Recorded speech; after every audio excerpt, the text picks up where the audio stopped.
Muy buenas tardes, amable audiencia de SBS Noticias. Estamos una vez más con ustedes con Ventana Cultural, programa que hacemos, como ya ustedes saben, todos los viernes entre esta misma hora aquí a través de nuestro canal de Facebook Live. Y hoy vamos a seguir hablando de libros, que ha sido siempre el fuerte en este programa. Y para ello hemos invitado a un escritor. Tenemos el privilegio hoy de tener aquí al profesor José Elber Toledo. El profesor José Elber Toledo es, un, es un ha hecho una licenciatura en literatura, pero además una maestría en estudios humanísticos. Y fuera de esos estudios humanísticos, pues está haciendo una maestría también en humanidades. Más ha hecho lo que muchas personas han hecho, que es hacer un libro, escribir un libro. Es muy fácil para trabajar en un libro, sobre todo en un libro de investigación, porque bueno, hay personas que escriben cuentos, que escriben novelas, de pronto ensayos sobre teorías, pero escribir un libro sobre una investigación es mucho más complejo y sobre eso vamos a hablar. Profesor Toledo, muy buenas tardes y bienvenido a Ventana Cultural. Muy buenas tardes, Santiago. Muchas gracias por la invitación. Este importante espacio que muchos de nosotros lo seguimos porque nos interesa seguir dialogando en pro de la cultura. Cuéntenos, profesor, de dónde nació la idea de hacer un libro, de hacer una investigación, pero sobre algo que la gente aquí no ha hecho en Pitalito, que es la investigación sobre la parte de la cultura, de la culinaria, de lo vital del ser humano, que es la comida, porque nosotros sin comer no podemos vivir. Y usted se dio a la tarea de hacer una investigación sobre las distintas formas, esa expresión que también es artística, que es hacer de comer, hacer recetas, es decir, fusionar recetas. ¿De dónde le salió a usted esa idea? Bueno, como investigador de cocinas tradicionales colombiana, llevo trabajando más o menos más de 10 años. Mis primeros pasos como investigador en temas, en torno a este tema se dieron en el Valle del Cauca, en Cali, donde conocí o tuve la oportunidad de compartir espacios en Buenaventura, Alto Anchicayá, bueno, entre otros corregimientos de esa zona del Pacífico colombiano y donde me pude hacer investigación de inversión, investigación, acción, participación con las comunidades, poder comprender la cosmovisión en torno a la alimentación, algo tan interesante como usted lo dice y tan cotidiano como es el sistema culinario de las regiones. Estando allá, terminando mis estudios de posgrado, pues una vez, en una reflexión, en un encuentro sobre investigadores de cocina, alguien me pregunta si yo era caleño o era vallecaucano y yo le dije que no, que yo había nacido en el departamento del Huila. Entonces esa persona me pregunta si en el Huila se ha hecho una investigación de este tipo y resulta que no, pues, analizando creo que hay unos tomos sobre la historia del Huila donde este historiador pues aborda algunas recetas, pero no hay una profundidad o no hay una metodología en torno a eso. Entonces, esa pregunta pues me, me llevó a tomar la decisión de regresar aquí al Huila a investigar sobre algo fundamental para el ser humano como la cultura culinaria. Y usted comienza con, bueno, no sé si comenzar por la gente pues común y corriente, la comida, pero tenía que empezar por esos restaurantes mucho más antiguos, por esos que han perdurado en la historia de Pitalito, ¿no? Sí, hay que decir, yo siempre hago la aclaración donde estoy en las conferencias o en mis clases, es que no investigo recetas como tal. La receta es importante, la receta es un pretexto, lo tomamos desde la antropología, desde la sociología, un pretexto para comprender el sistema culinario de un territorio. Es decir, preguntas tan básicas como por qué, cómo, dónde, cuándo se come lo que se come, con quién se come lo que se come. Y en ese sentido, pues uno tiene que comenzar a indagar, a leer historia, a comprender ciertas dinámicas del territorio para poder dar una opinión sobre el sistema culinario de un municipio. Por eso es tan delicado y tan grave cuando en el Huila nos dicen que solamente somos de tamal, lechona, achira, el asado huilense y pare de contar. O sea, esas generalidades en la cocina han hecho de que, o han logrado que se invisibilicen muchos procesos culinarios, sabores y saberes de las cocineras tradicionales. Esas mujeres y hombres que llevan más de 40, 50 años en las plazas de mercado y poco la han visibilizado. Entonces, son historias que son ellas, desde mi cosmovisión, de mi punto de vista como investigador, son esas personas, esas mujeres que llevan todos esos años, son los que han mantenido la cultura del territorio. ¿Y por qué llamamos cultura? Porque no hay nada más cultural y político que la comida. O sea, algo tan sencillo, lo decía esta mañana también en otro medio, que algo tan sencillo como ¿qué preparo hoy? O sea, ¿qué voy a almorzar? Eso me lleva a lo que llamamos nosotros la gastropolítica. O sea, tiene que ver con la canasta familiar, tiene que ver con las dinámicas de producción del territorio. Yo sé que a algunos les incomoda cuando decimos que el monocultivo es un proceso delicado para la diversidad y la seguridad o soberanía alimentaria de los territorios. Que tengamos que traer cebolla bogotana a vender a Pitalita. Entonces, ¿qué pasó con la cebolla timaneja?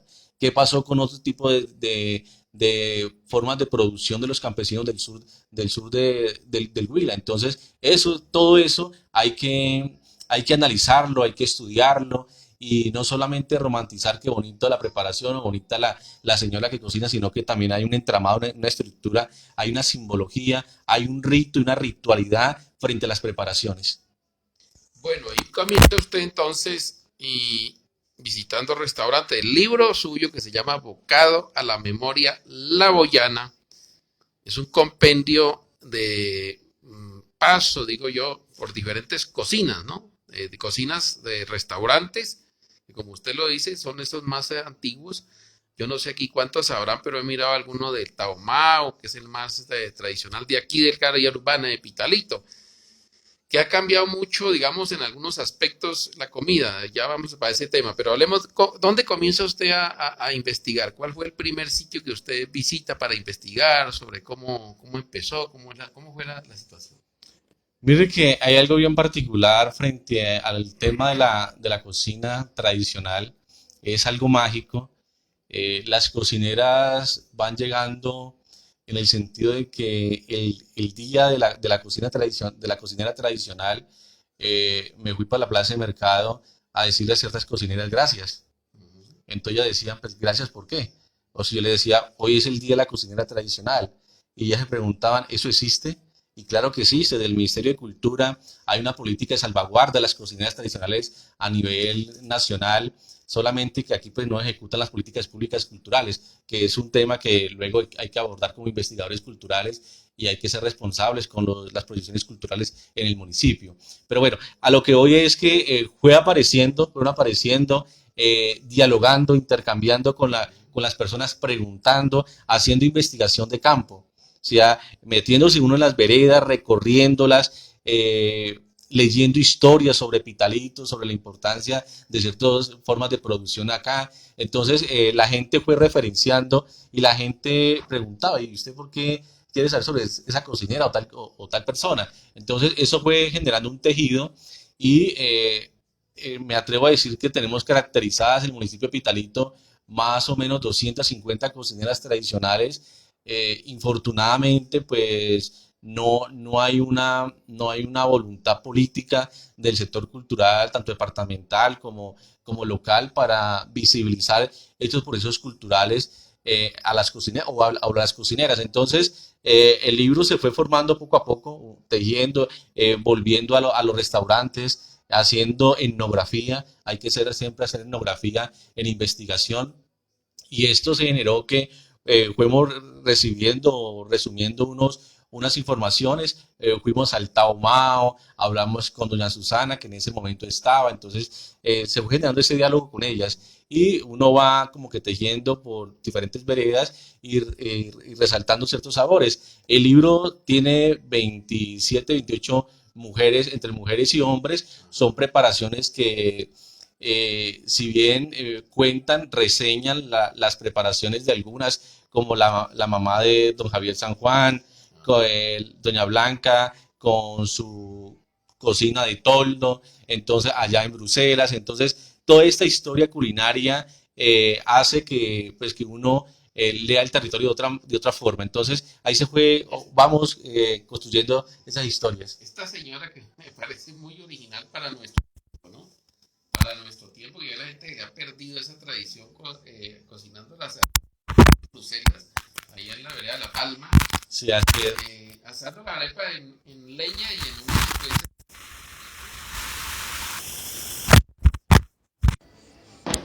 Doña Carmencita es una de las mujeres también que me acompañó desde un principio, una mujer que quiero mucho, porque ella hace arepas de maíz pelado, hace todo el proceso de pelar el maíz a través de lo que llamamos lejía y son asadas en piedra.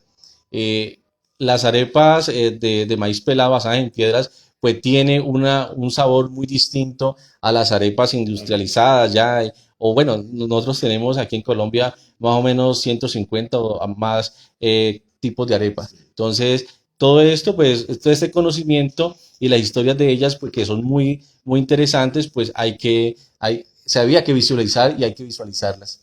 Además, la arepa es lo más auténtico que tenemos en América Latina, porque esa es la variable de la famosa tortilla encontrada en los aztecas, en la cultura mexicana, y que también en la región chipcha, pues se asaba maíz, se utilizaba el maíz para varias situaciones, para varios platos.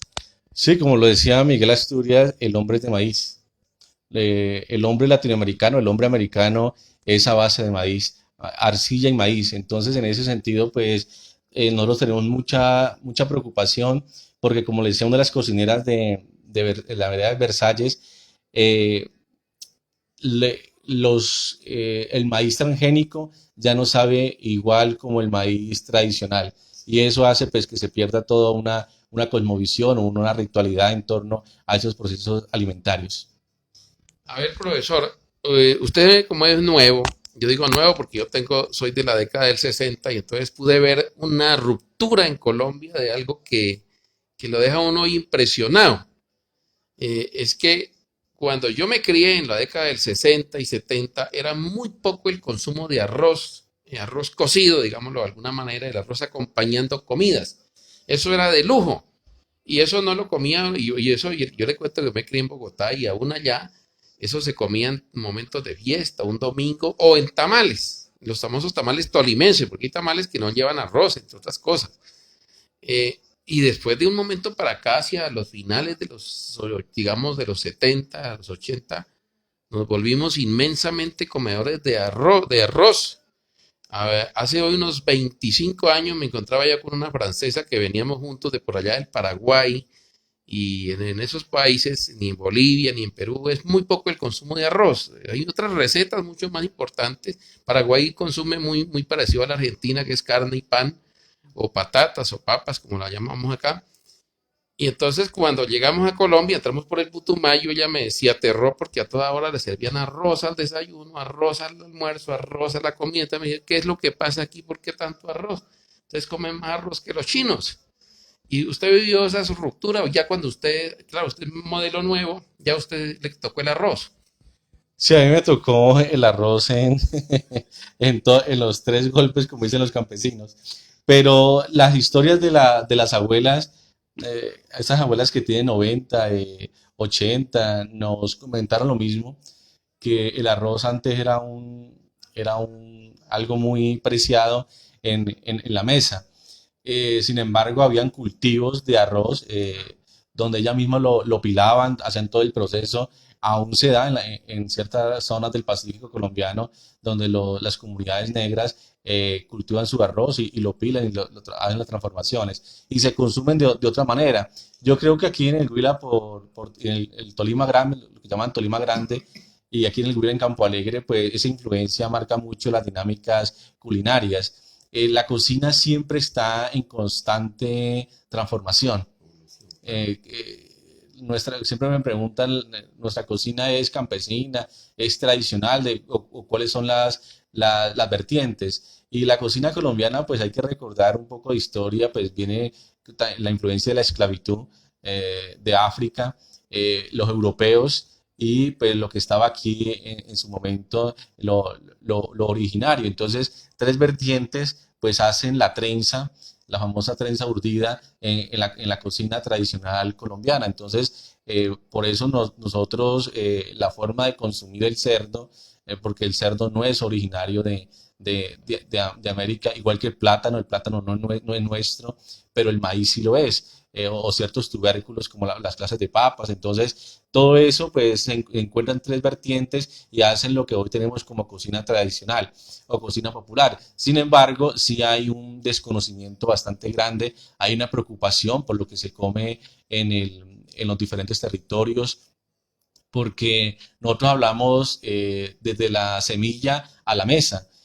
Pero esta semana que estaba en Isnos, compartiendo un rato con los compañeros campesinos del suroccidente de la Coordinadora Nacional Agraria, se hablaba también desde el suelo a la mesa. Entonces, y claro, tiene que ver con lo que se cultiva en los territorios y cómo se cultiva toda esa ritualidad que gira en torno a ello.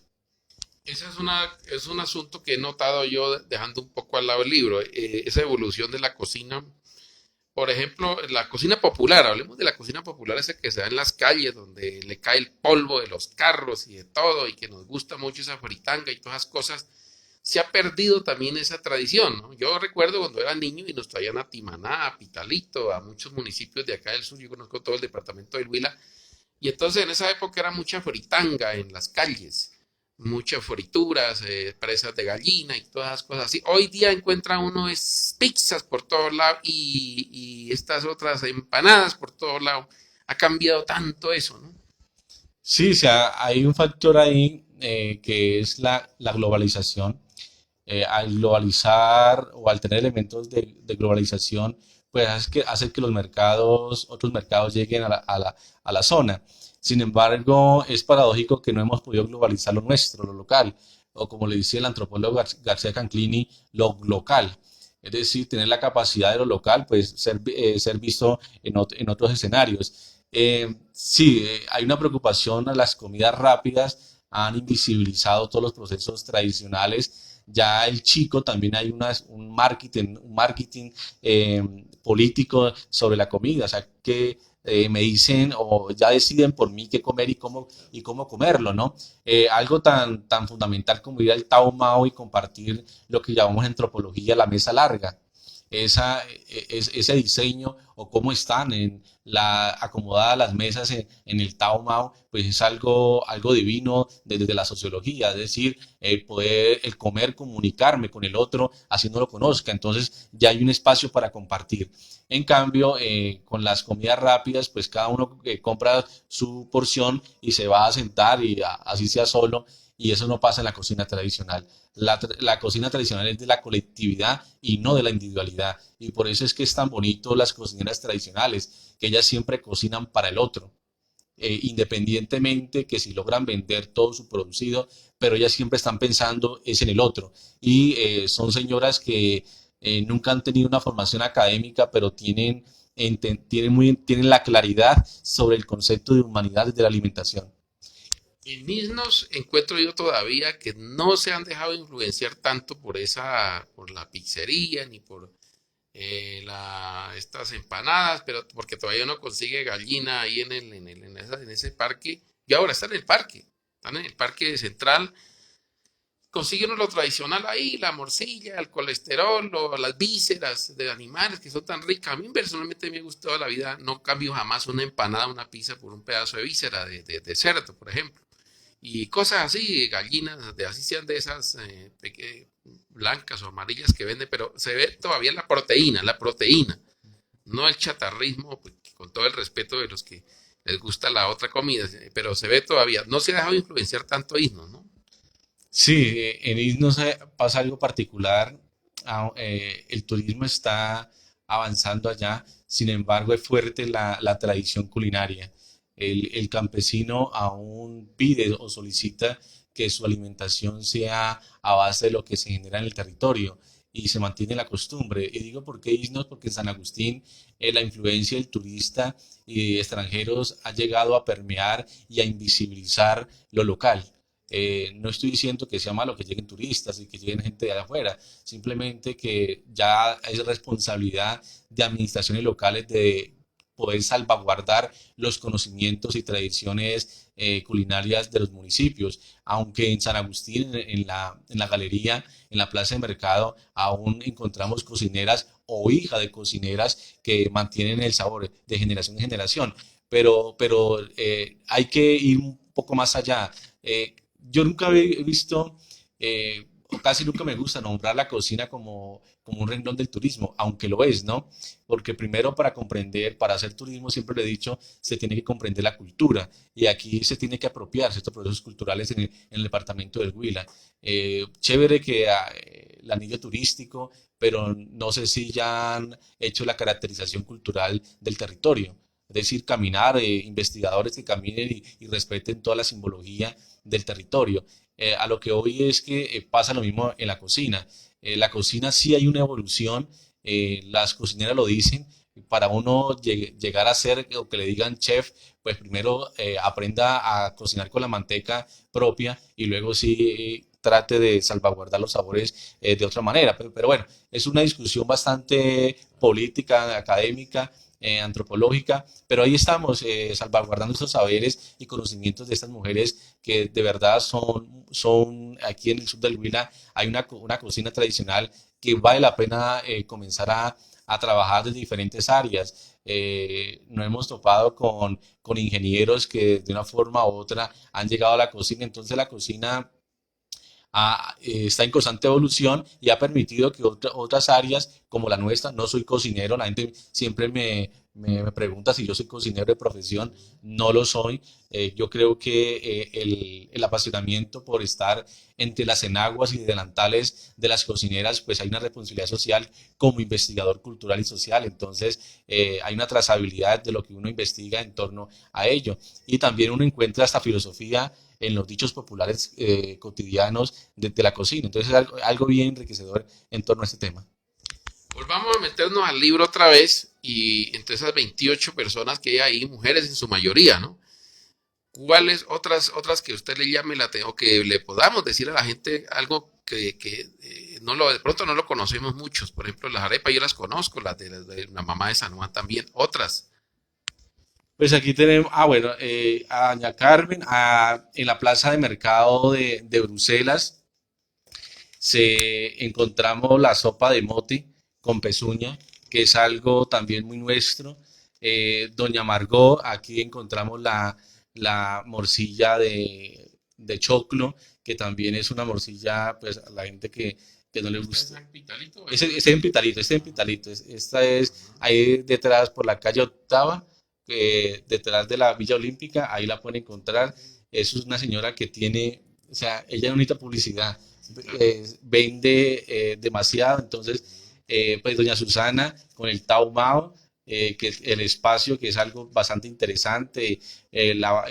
Bueno, aquí la gente dice que la bandeja la boyana, y eso es un tema que también en cierto momento el Instituto de Cultura quiso proponer y está como que queriendo proponerlo, el plato tradicional como la bandeja a la boyana, y es un error conceptual. Nosotros aquí en el sur del Huila no hablamos de bandeja, es un concepto mucho más antioqueño. Lo que sí podemos decir que y estamos en un proceso de investigación con unas cocineras es hablar del cocido laboyano y espero muy pronto hacer esa publicación en torno a ese cocido laboyano. ¿Este quién es? Este es Hermes, es un señor o un profesor también de cocina, es estudiado en cocina eh, y él muy inquieto en torno a la cocina.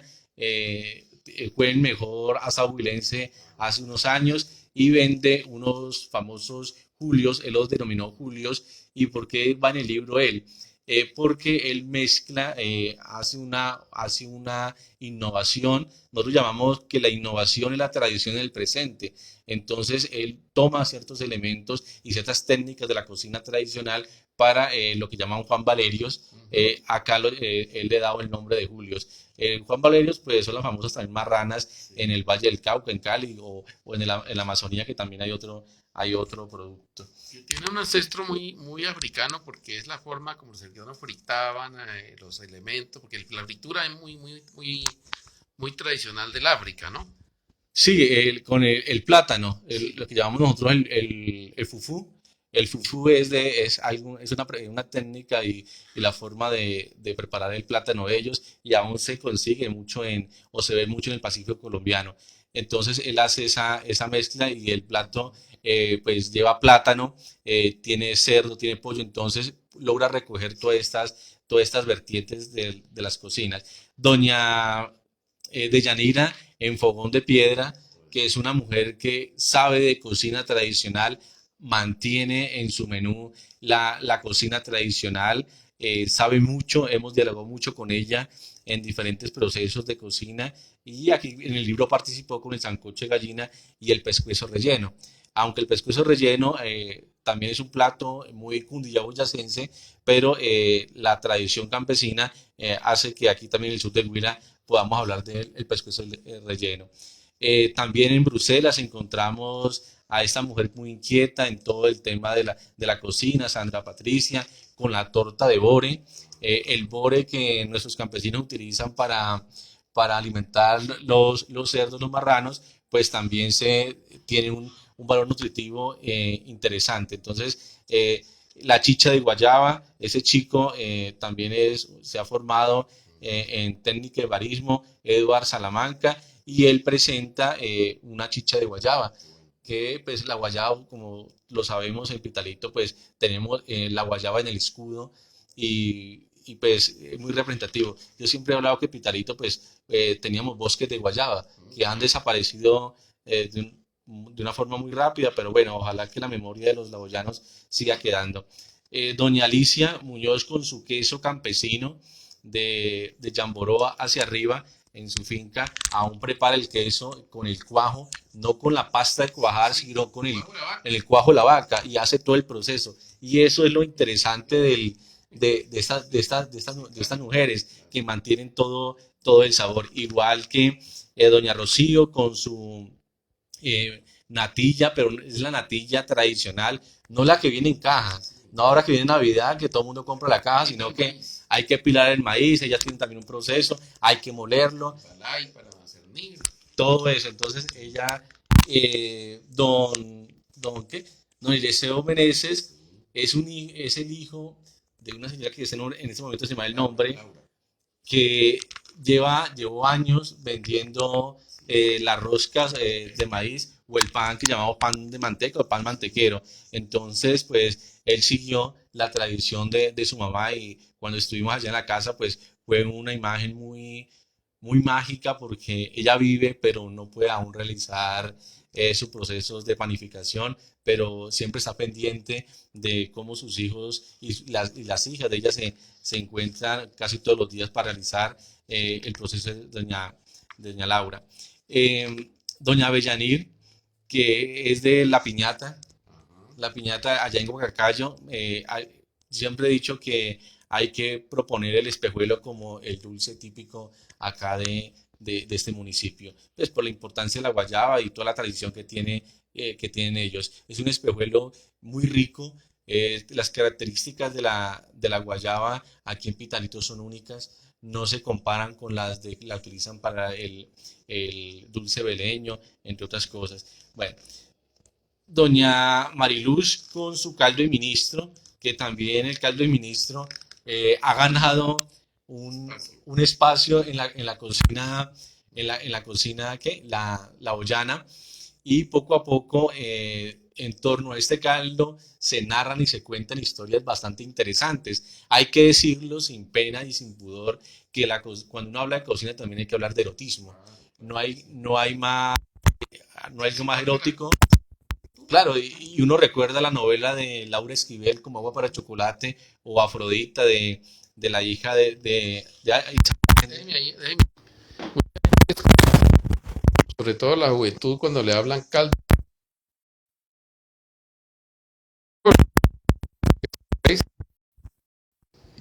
Y eso lo hacen un caldo para hacer ese tipo de receta.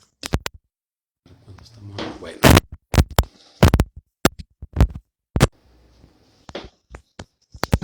El caldo de ministro es con el pene del toro y con la raíz del toro y es algo, pues,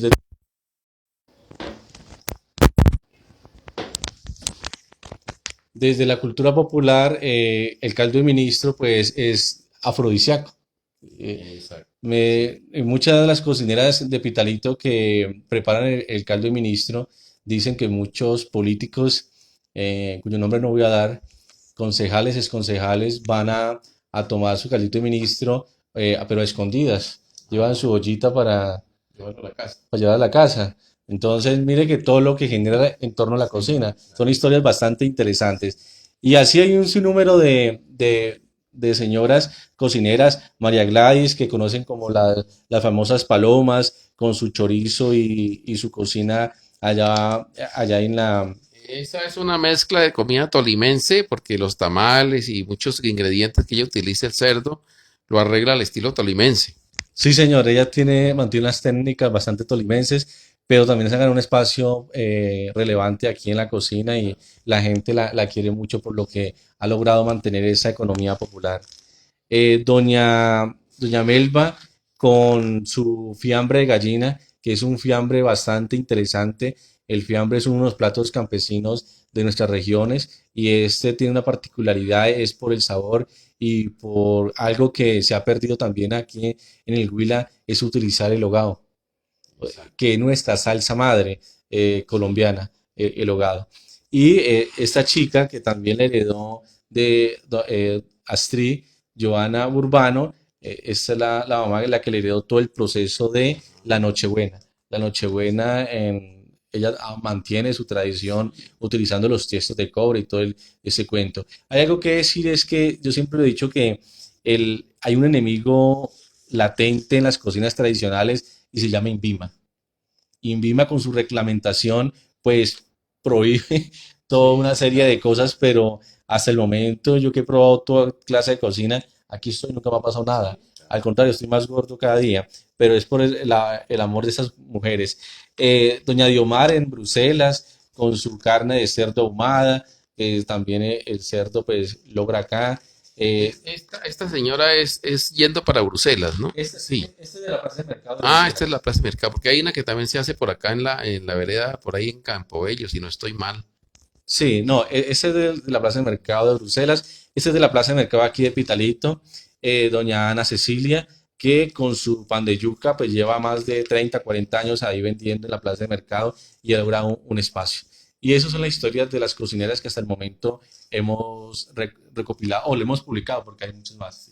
Bocado a la memoria la boyana se llama el libro. ¿Dónde lo pueden adquirir, profesor? Bueno, el libro, hay que decirlo que, bueno, nos pasa mucho en investigación y en literatura. En lo que publicamos se conoce más por fuera que en lo local. Grandes cocineros, investigadores colombianos, pues ya tienen el libro, no sé cómo lo consiguieron, pero lo han adquirido y las recomendaciones o los mensajes de ellos, pues es algo bien interesante y le ayuda mucho a uno para seguir en estas dinámicas de la investigación culinaria. Está el libro en el Tauma, lo venden en Fogón de Piedra, lo venden también en el Museo Huellas de Bruselas, creo que allá está aquí en el café, en Boscafé, ahí en San Juan, está también en el café del maestro Eliezer Morales, también lo pueden adquirir ahí, está en la librería Bolívar, o sea, está regadito por diferentes lugares para que la gente pues se identifique con la cocina. Yo siempre he dicho que lo más cotidiano que tiene el ser humano pues es la cocina y no hay que perder esa memoria culinaria. El profesor es un interesante trabajo que hay que apoyarlo. Por eso los invitamos a usted. Yo los invito 8 días acá a leer, porque la gente... Y leer obras de escritores nuestros, pero no cualquier obra, sino que esto se trata de una investigación, que es lo más importante, de algo que desconocemos. A mí sí que me gustaría que la juventud le dedicara tiempo a leer este libro, además porque es muy hermoso, más que un libro de lectura, es un libro de ilustraciones, donde es como una especie de catálogo donde se ve toda esa ilustración y le da a uno hambre cuando lo ve, le da a uno hambre además. Profesor Toledo, ¿qué más tiene proyectado?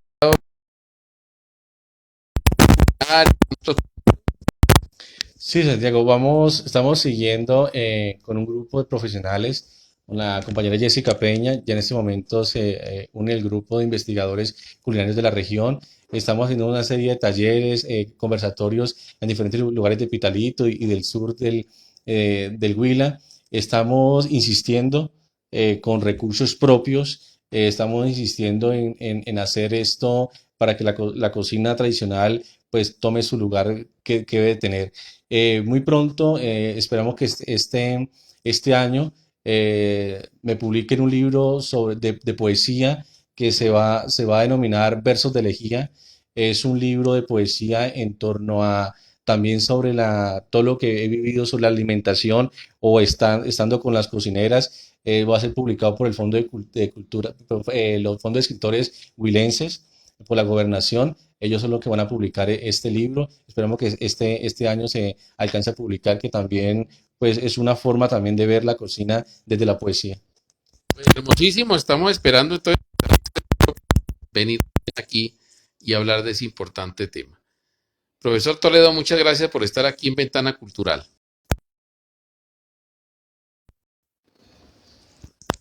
Muchas gracias por la invitación, Santiago, y muchas gracias a usted por mantener estos espacios tan importantes en la cultura del municipio. Muchas gracias a todos ustedes por estar aquí en Ventana Cultural. Esto lo vamos a seguir viendo, lo van a seguir viendo ustedes aquí a través de Facebook Live, pero también a través de nuestro canal YouTube. Por ahí lo van a ver en todas partes donde nosotros estamos.